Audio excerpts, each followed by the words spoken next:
Teilnehmer oder Gastgeber. Ich weiß nicht, wie es dir geht. Heutzutage sind wir sehr oft, glaube ich, so geprägt als Teilnehmer. Wir gehen irgendwo hin und wir schauen, was hat es da und achten darauf, dass wir einen Teil für uns nehmen können.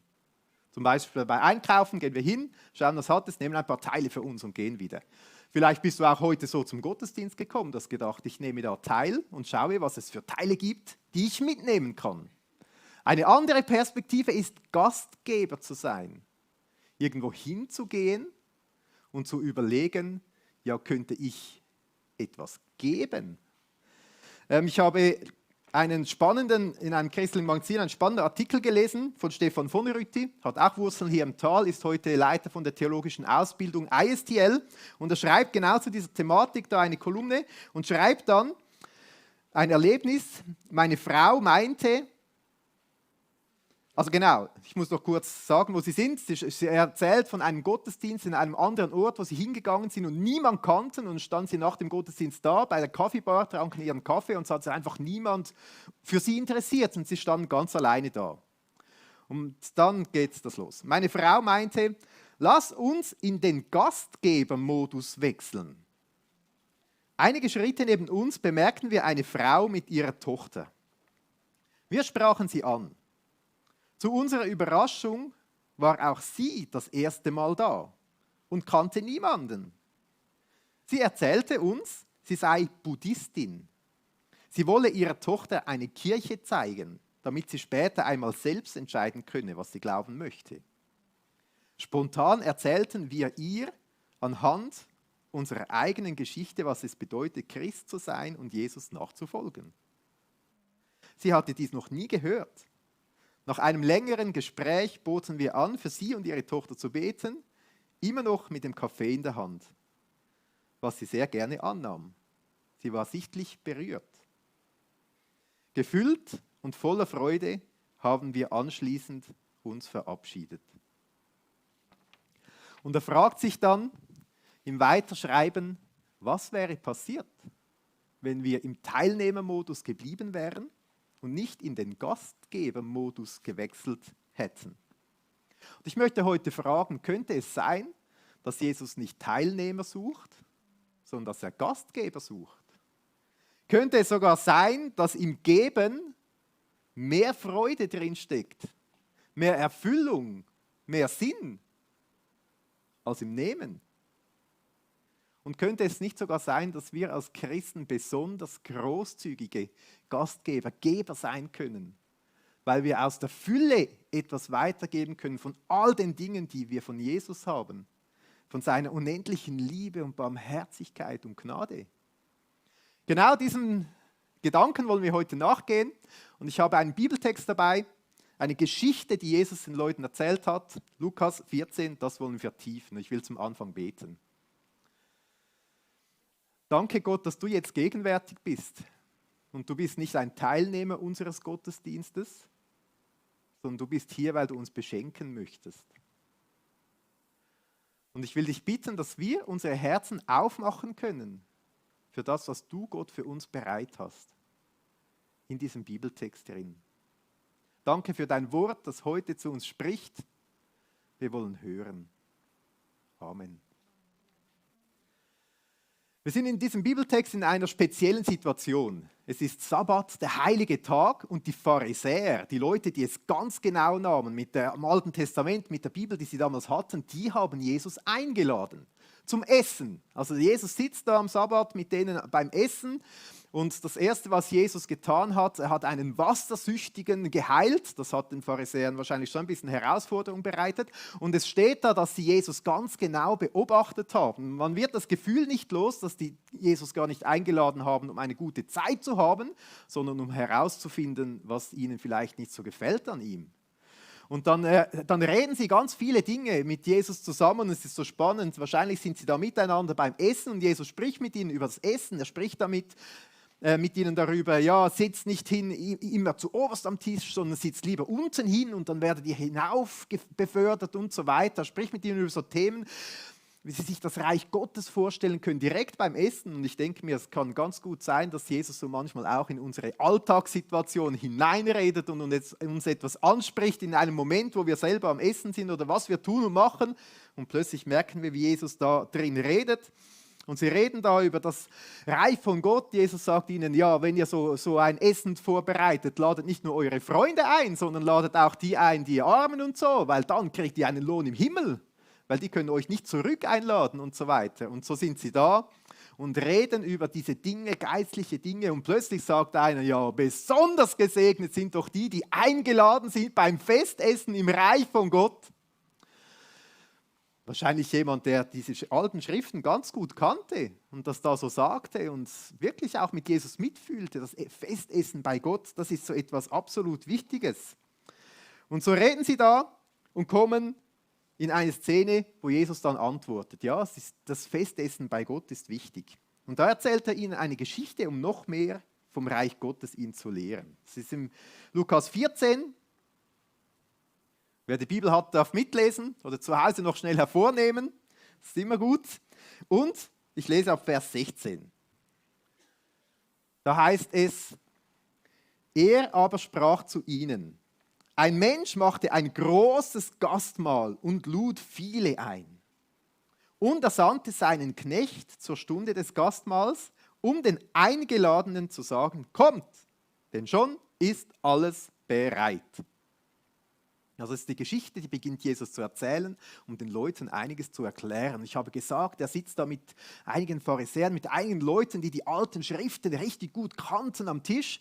Und Jesus beginnt da von einem Festmahl zu erzählen und den Leuten muss sofort klar geworden sein. Wenn Jesus von so etwas spricht, dann meint er nicht einfach ein Essen hier auf der Welt, sondern er spricht von dem großen Festessen, das am Ende der Zeit auf alle wartet, die mit Gott verbunden sind. Eigentlich auf das Festmahl bei Gott. So eine Schriftstelle, die wahrscheinlich Ihnen sofort ins Gedächtnis gesprungen ist, ist im Jesaja 25, wo es heißt, hier auf dem Berg Zion wird der Herr, der allmächtige Gott, alle Völker zu einem Festmahl mit köstlichen Speisen und herrlichem Wein einladen. Einem Festmahl mit bestem Fleisch und gut gelagertem Wein. Jetzt freut ihr euch alle aufs Mittagessen. Auf jeden Fall denken Sie sofort, da ist die Rede von Gott, der uns Menschen einlädt zu seinem Fest. Und es ist ein Fest, wo einfach alles gut sein wird, wo es im Überfluss haben wird, ein himmlisches Fest. Dieses Bild haben Sie sofort vor Augen. Und gleichzeitig wissen Sie, es geht nicht nur um äußerliche Dinge, um gutes Essen, Wein und so, sondern es ist auch ein Fest fürs Herz, für die Seele. So Psalm 107,9 könnte Ihnen in die Erinnerung kommen, wo es heißt, denn der Herr hat die durstende Seele gesättigt, die hungernde Seele mit Gutem erfüllt. Also Ihnen ist klar, dass mit diesem Fest noch viel mehr gemeint ist als nur Essen und Trinken, sondern dass es auch ein Fest für die Seele ist, weil die Seele zur Ruhe kommen kann, weil die Seele die Nahrung kriegt, die sie eigentlich braucht. Und es ist schon auch spannend, dass Jesus selber immer wieder vom Fest spricht, von diesem Festessen. Das ist nicht das einzige Geschichte, die er davon erzählt. Er erzählt ganz viel davon. Und wahrscheinlich in diesem Moment, wo Jesus diese ersten Worte gesagt hat, haben sie dieses Bild im Kopf und erschrecken gleichzeitig. Weil Jesus sagt in dieser Geschichte, dass der Knecht hingeht und ruft und sagt, kommt, denn schon ist alles bereit. Jetzt ist alles bereit. Diese Leute sitzen da mit Jesus und denken, irgendwann in ferner Zukunft wird das dann mal so sein. Und jetzt erzählt ihnen Jesus eine Geschichte, ja, das Fest, okay, derjenige, der einlädt, Gott, aber jetzt schon? Jetzt schon? Was meint dieser Jesus? Meint er wirklich, jetzt ist dieses Fest schon bereit? Kann das überhaupt sein? Das Fest ist ja erst bereit, wenn der große Retter kommt, der große Messias, der große Erlöser. Erst dann ist ja das Fest. Hä? Und wahrscheinlich haben sie da schon so ein bisschen ihre Fragen. Und spannend, Jesus sagt, dieser Gastherr hat seinen Knecht gesendet, diese Botschaft den Menschen zu bringen. Kommt, jetzt ist das Fest bereit. Seinen Knecht hat er gesendet. Vielleicht haben da einige auch sofort studiert. Knecht. Heißt das nicht auch von diesem Erlöser Messias, dass der ein Knecht von Gott ist? Im Jesaja 53, in auch so einer alten Schriftstelle, da heißt es von diesem Knecht, von diesem Erlöser oder Messias, der kommt, von diesem, der Gerechte sein wird. Durch seine Erkenntnis wird der Gerechte, mein Knecht, den vielen zur Gerechtigkeit verhelfen und ihre Sünden wird er sich selbst aufladen. Jetzt spricht Jesus in dieser Geschichte, dass das Fest bereit ist und der Knecht ausgesendet ist. Spricht er da vom Messias. Der Messias, dieser Erlöser, Erretter, ist schon da, ist schon gekommen. Das hat wahrscheinlich ganz viel ausgelöst. Und Jesus selber hat sich ja auch so definiert. Er hat gesagt, ich tue nicht meinen eigenen Willen. Johannes 6,38 zum Beispiel. Denn ich bin vom Himmel herabgekommen, nicht dass ich meinen Willen tue, sondern den Willen dessen, der mich gesandt hat. Das, was ein Knecht tut, oder? Oder Paulus später sagt von Jesus, Jesus ist gekommen, Philipper 2, Vers 7, in Knechtsgestalt. Also Jesus sagt schon in diesen wenigen Worten für die Leute damals zwei völlig überraschende Dinge. Nämlich das erste, Leute, das Fest ist jetzt. Und das zweite, der Messias ist gekommen und hat eingeladen zum Fest. Diese Einladung ausgesprochen. Und das hat ja Jesus tatsächlich immer wieder getan. Ein Wort, das mir in den Sinn gekommen ist, Johannes 6, 35, wo Jesus sagt, wer zu mir kommt, wird nicht hungern. Wow, das ist eine gute Speise, wenn man nicht mehr Hunger bekommt. Und wer an mich glaubt, wird nie mehr dürsten. Und das ist vielleicht so eine erste Aussage, die auch uns ansprechen darf. Das Fest ist losgegangen. Die Einladung ist ausgesprochen. Jetzt, heute, auch für uns. Man kann sagen, das Fest ist noch nicht vollkommen da. Manchmal wird auch das Bild von einem Hochzeitsfest für dieses Fest gebraucht. Und ich stelle mir so vor, dass alle geladenen Gäste, die kommen wollen, die stehen jetzt schon hier vor der Kirche und warten, bis die Tür aufgeht, um hineinzugehen. Und das Fest ist aber real, es ist alles da, alles vorbereitet. Der Bräutigam ist da, mitten mit den Leuten und das Apero-Team hat schon den ganzen Apero vorbereitet. Man darf schon die Häppchen probieren und merkt, boah, das gibt ein gewaltig gutes Fest. Es ist schon absolut real und man kann kommen oder nicht kommen. Und bald geht die Tür auf und ist vollkommen da. Also diese Pharisäer sitzen da wahrscheinlich überrascht mit Jesus da. Das Fest ist schon losgegangen. Was soll jetzt das? Der Messias ist schon gekommen. Und wir dürfen uns fragen, vielleicht auch eine überraschende Einladung. Das Fest bei Gott, wo das Herz zur Ruhe kommen kann, hat schon begonnen. Und die Einladung ist schon ausgesprochen. Und dann erzählt Jesus weiter.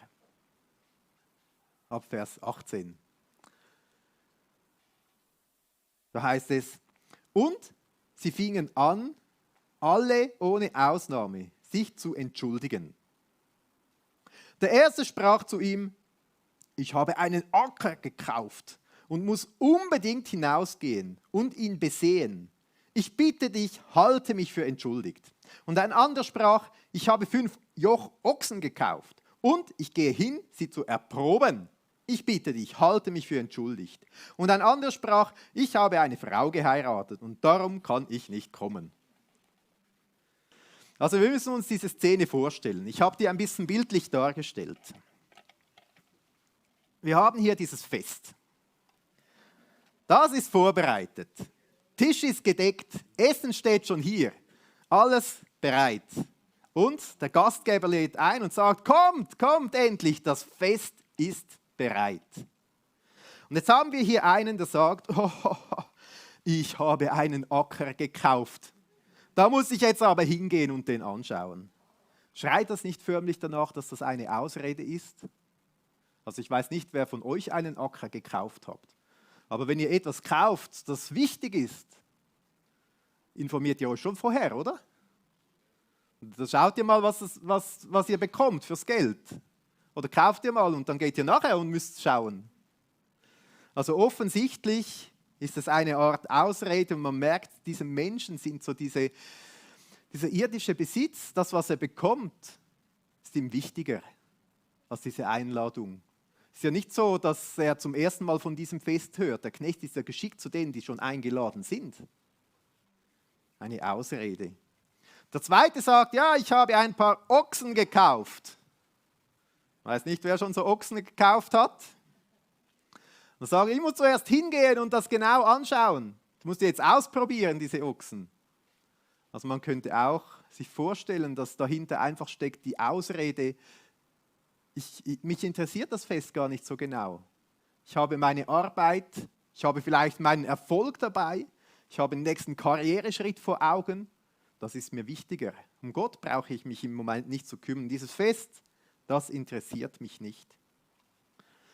Und der dritte sagt, ich habe geheiratet. Nur noch etwas im Kopf. Meine liebe Frau. Gar nichts anderes. Ich weiß nicht, wie ist das? Wollen Frauen keine Feste feiern? Also eigentlich wäre es doch völlig naheliegend, dass man zusammen ein schönes Fest geht. Das ist doch etwas super Tolles zum Erleben. Also das finde ich fast die blödste Ausrede. Aber es ist vielleicht auch so dieser Gedanke, der dahinter steckt, der uns vielleicht auch irgendwo treffen könnte, dass wir sagen, unsere Beziehungen, unsere Familie, das kann hindern, zu Gott zu gehen. Es ist uns wichtiger, dass wir denken, nein, was denken denn die anderen Leute, wenn ich jetzt an diesen Jesus glaube, dann meine Familie, die findet das völlig blöd zum Beispiel. Oder die Beziehungen, die man hat, das ist nicht Tradition bei uns, das denken die Leute in der Schule oder wo auch immer so. Irgendwie haben diese Beziehungen diese Leute abgehalten. Und das Zweite, was dazu kommt, ich meine so, dass man abgelenkt ist. Ich weiß nicht, wie es euch geht. Oder manchmal spricht man mit Leuten über den Glauben und merkt sofort, die haben andere Dinge, die sind ihnen wichtiger. Karriere, Arbeit, Familienbeziehungen, da hat Gott keinen Platz. Aber das andere, was mir da noch auffällt, ist, dass sie alle sagen, ja, halte mich für entschuldigt. Halte mich für entschuldigt. So quasi, als könnten sie sich selber entschuldigen, sich quasi wie die Schuld wegnehmen, dass sie jetzt diese Einladung wieder ausschlagen. Man könnte sogar sagen, es ist eine Art Selbstgerechtigkeit. Ich habe mich schon entschuldigt, ich mache mich selber für gerecht. Und das ist ja etwas, das ist auch ganz verbreitet heute, dass viele Leute sagen, so ja, ich bin eigentlich ein guter Mensch, ich lebe ja gut. Andere leben viel schlechter, sogar die Christen leben ja schlechter, die machen das nicht so gut. Ich schaue selber für meine Gerechtigkeit. Du kannst deinem Chef sagen, ich bin entschuldigt. Und ich glaube, das ist ein erster Punkt, wo wir auch uns selber hinterfragen dürfen und müssen. Haben wir manchmal auch so eine Art Selbstgerechtigkeit, dass wir denken, nein, ich schaffe es allein, ich mache es allein. Ich brauche die Gnade, Vergebung von Jesus nicht, seine Liebe, seine Hinwendung, seine Zuwendung. Oder haben wir manchmal auch so Ausreden in unserem Leben, wo wir plötzlich merken, das ist uns wichtiger als diese Einladung beim Fest. Ich schäme mich, mit den Leuten darüber zu reden, über diesen Jesus. In meiner Familie oder so, was könnten die denken? Oder ich muss zuerst mich um meine Arbeit kümmern, um meine Karriere, um meine nächsten Schritte, um meinen Besitz, dass ich gut versichert bin, dass ich alles habe, was ich brauche. Dinge, die im Weg stehen können, um zu Gott zu kommen. Aber die Einladung steht. Und es ist eigentlich ein Ausspruch von unendlicher Gnade, diese Einladung. Weil es heißt, kommt, es ist bereit, ihr könnt einfach kommen. Das Fest ist vorbereitet und ihr müsst gar nichts mehr bringen. Und das ist das, was Jesus uns auch sagt. Es ist alles vorbereitet. Das, was euch von Gott trennt, das, was diese Einladung schwierig macht, diese Schuld und Sünde, die zwischen Menschen und Gott steht, das habe ich für euch erledigt. Ich habe es auf mich genommen, bin am Kreuz von Golgatha genau dafür gestorben. Und ihr dürft ans Fest kommen. Ich wasche euch rein und ihr dürft würdig in diesen Königssaal hineingehen und das Fest beim Vater feiern. Also jetzt kommt diese Antwort. Dieser Knecht in dieser Geschichte geht zurück zum Gastherrn. Wir lesen weiter, wie es da geht.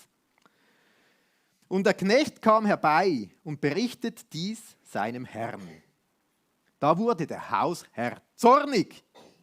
Und 3 Verse später heißt dann, denn ich sage euch, dass nicht einer jener Männer, die eingeladen waren, mein Gastmahl schmecken werden.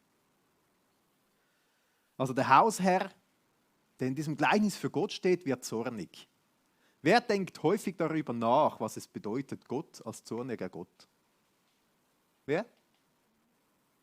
Nicht so viele Hände. Wir denken ja gern darüber nach, Gott ist ein liebender Gott, ein gnädiger Gott, barmherziger Gott und so weiter. Aber darüber nachzudenken, was bedeutet, dass Gott auch zornig sein kann, ist uns nicht so geläufig. Und ich denke mir so, wenn ich dieses Gleichnis lese und darüber nachdenke, einerseits völlig nachvollziehbar, also wenn ich ein Mittagessen vorbereite und meinen Kindern irgendwie 5-mal rufen muss und sie kommen immer noch nicht, ja, ihr bleibt da schön gechillt, das ist mir schon klar. Also irgendwie kann ich so rein menschlich mal nachvollziehen, aber wenn ich es mir noch weiter überlege, wieso ist denn Gott zornig über dieser Situation, über diesen Punkt? Weil er weiß, was es bedeutet. Wenn diese Menschen diese Einladung ausschlagen, dann bedeutet das ja, dass sie nicht zu ihm kommen wollen, dass sie keine Gemeinschaft mit ihm haben wollen und dass sie an diesem ewigen Fest auch nicht teilhaben wollen, dass sie in Ewigkeit nicht mit ihm zusammen sein wollen. Und man könnte jetzt ja sagen, ja, Gott könnte das ja völlig kalt lassen. Könnte ja sagen, gut, wenn Menschen nichts mit mir zu tun haben wollen, Ewigkeit, egal, das bedeutet mir doch nichts. Aber Gott liebt ja alle Menschen. Gott wünscht sich doch diese Nähe. Gott wünscht sich diese Beziehung. An einer anderen Stelle lesen wir von Jesus, der sagt, es kehrt mir das Herz um. Es kehrt mir den Magen um, wenn ich sehe, wie Menschen verloren gehen. Wenn sie nicht zu Gott kommen wollen. Es ist etwas, das bewegt Jesus zutiefst, das bewegt Gott zutiefst. Das lässt ihn nicht kalt. Und ich glaube, das ist so der Gedanke, den wir daraus nehmen können. Wenn Menschen diese Einladung ausschlagen, dann ist es nicht einfach egal, sondern es hat eine unglaubliche Tragweite. Vielleicht auch etwas, wo wir unser Herz in Bewegung bringen dürfen und sagen, es ist nicht gleichgültig, wenn anderen Menschen Gott egal ist, sondern sie verpassen das Wichtigste, das Wertvollste, das es gibt und das, was in alle Ewigkeit auch bleiben kann.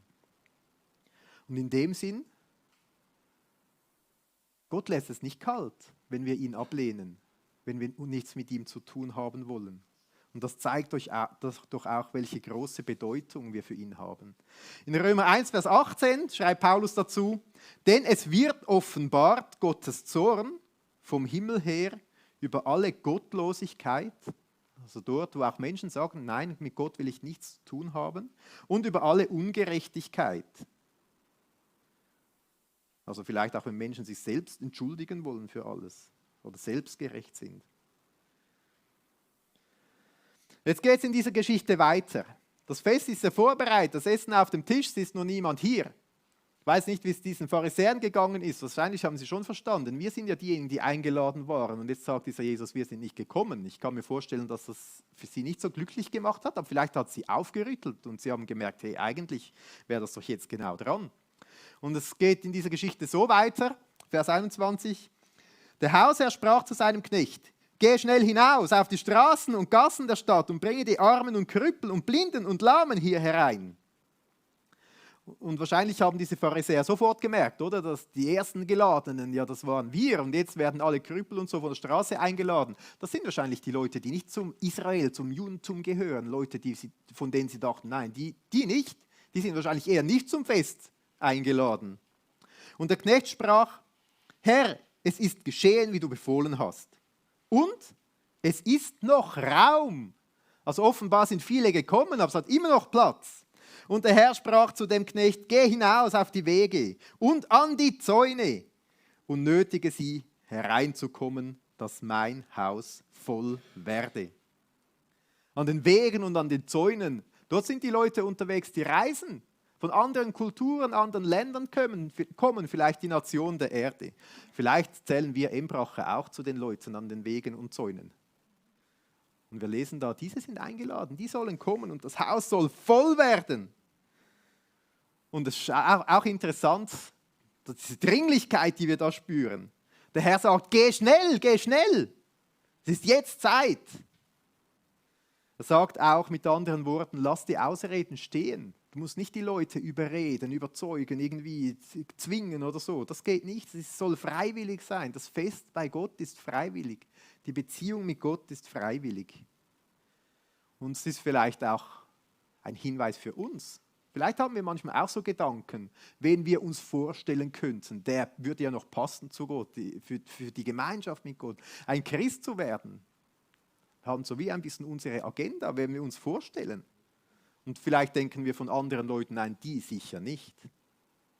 Und es könnte ja sein, dass Jesus genau diese Menschen rufen möchte. Wir haben heute auch eine Geschichte hier auf der Bühne von jemandem, der eine Einladung gehört hat.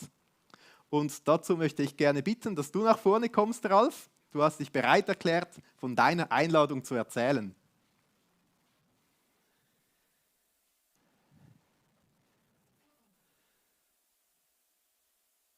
Ich habe 3 Fragen an dich zu dieser Geschichte. Die erste ist, was hast du für eine Einladung zum Festmahl bei Gott in den letzten Jahren gehört oder empfangen?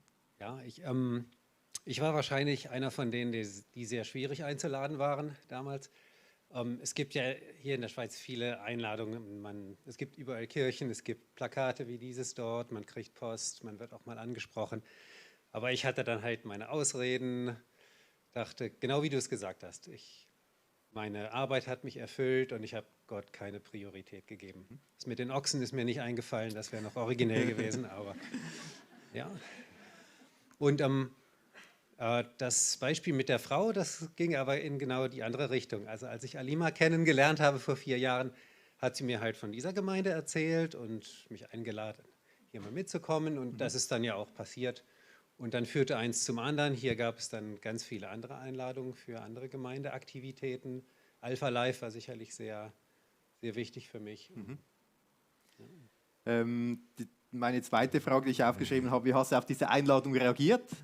Ja, genau. Ich war am Anfang, dachte, ja, warum nicht? War natürlich auch motiviert, etwas mit Alima zu machen. Und dann kam ich hierher und war wirklich überrascht und auch begeistert, wie lebendig die Gemeinde ist, wie die Willkommenskultur war wirklich herausragend. Ich wurde gleich angesprochen, hatte viele interessante Gespräche. In Alpha Life war dann nochmal ein Punkt, wo ich dachte, okay, das ist jetzt wirklich eine Inspiration, mich wieder mit Gott zu befassen, Bibel zu lesen. Und das habe ich dann auch angefangen und ja, eins führte zum anderen. Wie hast du dabei Gott auf neue Art kennengelernt? Ja, ich war als Kind und Jugendlicher sehr viel in der Kirche, aber jetzt als Erwachsener hatte ich natürlich ganz andere Fragen, als ich dann Bibelstellen las, die durchaus auch schwierig sind, ich fühlte mich herausgefordert von Gott, mich damit zu befassen als Erwachsener und ich bin sehr glücklich, ich bin immer noch dran. Ich habe jetzt angefangen, Bibel von vorne nach hinten, Work in Progress, wie man so sagt. Es gibt mir sehr viel Freude und Inspiration und ja, ich möchte gerne dranbleiben und auch nehme jetzt an mehreren Gemeindeaktivitäten teil, was mir sehr viel gibt und mich wieder zu Gott zurückgeführt hat. Vielen Dank. Vielen Dank, Ralf, für deine Worte. Danke vielmals.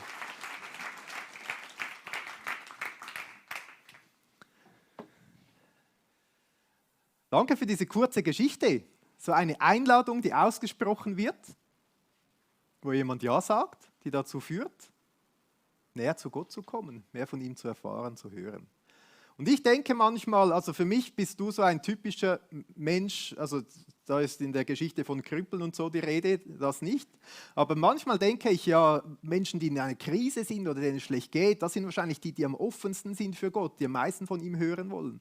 Du bist ein erfolgreicher Geschäftsmann, gut aussehend so und denke ich manchmal, ja, das ist schwierig. Aber genau da wollte Gott dich einladen. Das finde ich mega schön. Und es ermutigt mich, diese Geschichte auch von einer anderen Seite her zu denken. Weil Jesus selber sagt, in Johannes 20, Vers 21, wie der Vater mich gesendet hat, so sende ich euch. Jesus ist in die Welt gekommen als Botschafter. Das Fest hat begonnen. Es hat jetzt gestartet. Es ist jetzt aktuell. Jetzt kannst du kommen. Und er sagt, in der gleichen Art und Weise sende ich euch. Wir dürfen auch so Knechte sein, die einfach hingehen und einladen. Manchmal gibt es Menschen, die sagen, keine Zeit, ich habe Familie, Beruf, Job, kein Interesse, was auch immer. Dann dürfen wir mutig sein, weitergehen und weiter einladen. einladen, dass das Haus voll wird. Und Gott sagt ja auch, mein Haus soll voll werden. Es ist jetzt die Zeit zum Einladen, es hat noch Platz. Jesus hat uns diesen klaren Auftrag gegeben. Er hat gesagt, wir müssen uns nicht aufhalten lassen, wenn Menschen Ausreden haben. Wir dürfen Nachdruck geben, wieder mal nachfragen, aber wir dürfen mutig weitergehen. Er hat gesagt, es ist dringend, jetzt ist die Zeit, geh schnell, geh schnell. Jesus ermutigt uns, diese andere Gästeliste zu beachten. Nicht nur die, die wir vielleicht selber im Kopf haben, sondern daran zu denken, Gott hat vielleicht noch ganz andere Wege, ganz andere Menschen im Blick. Und er ermutigt uns, dieses Bild vor Augen zu haben. Sein Haus soll voll werden. Ich habe in diesem Sommer einen spannenden Artikel gelesen in einer Schweizer Zeitung. Da ist von einer Rettungsaktion die Rede. Da war am Laginhorn, im Wallis, ein 4000er, vier Alpinisten waren da unterwegs und die gerieten in Not und setzten einen Notruf ab und diese Rettungsaktion wird hier beschrieben. Es war schon gegen Abend, es war stürmisches Wetter und es wird dann geschrieben, wie die Erzermatt und diese Rettungsspezialisten losgegangen sind in dieses stürmische Wetter hinein, wie sie in Kontakt waren mit diesen Alpinisten und es ist tatsächlich gelungen, dass sie trotz Nebel und Dunkelheit und Schneefall und diesem Sturm irgendwie abgesetzt werden konnten an diesem Gipfel und die sind dann losgezogen, um diese Alpinisten zu retten. Eine wahnsinnig verrückte Tat. Ich habe mir gesagt, vielleicht, ich weiß nicht, die haben ihr eigenes Leben, ich weiß nicht, wie sicher das war, aufs Spiel gesetzt. Diese Menschen zu retten. Ist da die Rede, wie sie dann später noch mehr Spezialisten absetzen können, wie sie sich durch Sturm, Schneefall und Nebel gekämpft haben. Und ich lese einen kurzen Abschnitt, das heißt, da am Berg stießen auch die erfahrenen Rettungsspezialisten an ihre Grenzen. Kurz unterhalb des Gipfels wurde sogar ein Abbruch der Rettung in Erwägung gezogen. Dann jedoch kam die Nachricht, 2 der 4 Alpinisten hätten den Gipfel erreicht, die anderen beiden befänden sich knapp darunter. Die Retter entschieden sich weiter aufzusteigen.